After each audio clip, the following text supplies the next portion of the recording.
Ukraine is the state which stretches in that corridor defined by Mackinder as the only corridor leading to the heartland.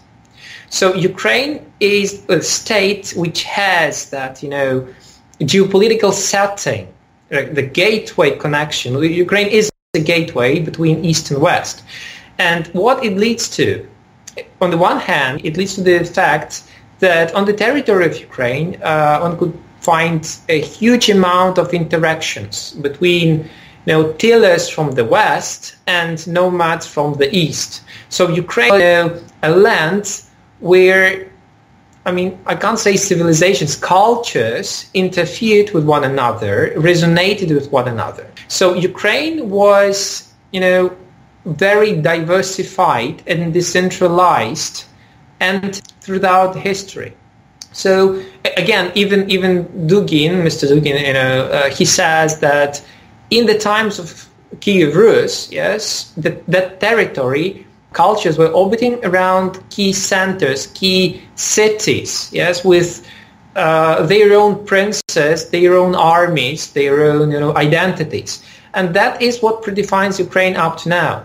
That proneness to interact and that geopolitical location in the corridor between East and West. Yes, and again, that is the point where majority of Western they do not pay much attention to this, because they are considering Ukraine either that as a potential actor in the Western camp, or as a potential actor in the Russian influence.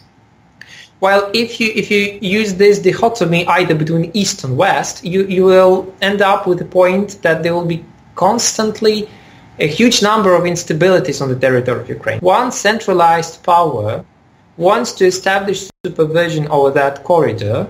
You have turbulences, which sooner or later will emerge. So, the best friend of Emperor Peter was, Hetman Ivan Mazepa. He, a rebellion against him.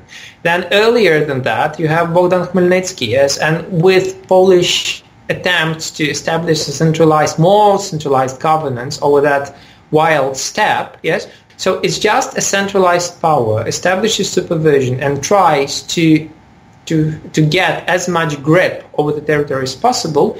You have, waves, of unrest. What I'm trying to say here is that Ukraine will always be, turbulent land. There will always be a lot of poles of power. There will be oligarchs, embedded politicians, grassroots leaders, state municipalities and other actors, social movements, which will be interacting with one another, conflicting, reinforcing one another. Because this is the way, yes, again, coming back to that political symbolism, this is the best way of governing over that land in the corridor. Yes. So if you look, for instance, in the Cossack times, yes, who were Cossacks? Cossacks were people who tried to escape the feudal obligations in the Polish-Lithuanian Commonwealth. So they moved to dangerous lands, unsettled lands on the borders of Polish-Lithuanian Commonwealth, yes, to establish households and, pay taxes to no one, and simultaneously to provide security to the whole Polish-Lithuanian Commonwealth, because that was the land which was, penetrated by nomads from the east, yes, and the land where people, locals, decided to self-organize themselves, yes, to take risks, but to create, certain structures of governance, certain, types of behavior which would work out in this environment of the corridor, of the geopolitical corridor, gateway.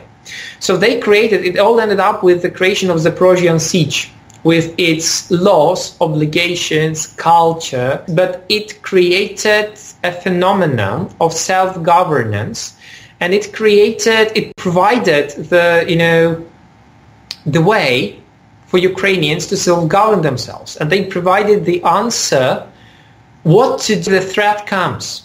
And if you look at the three recent Ukrainian revolutions, this is, the revolution on Granite in 1990s, then, the Orange Revolution and the Euromaidan, they all start with construction of some kind of siege in the center of Kyiv.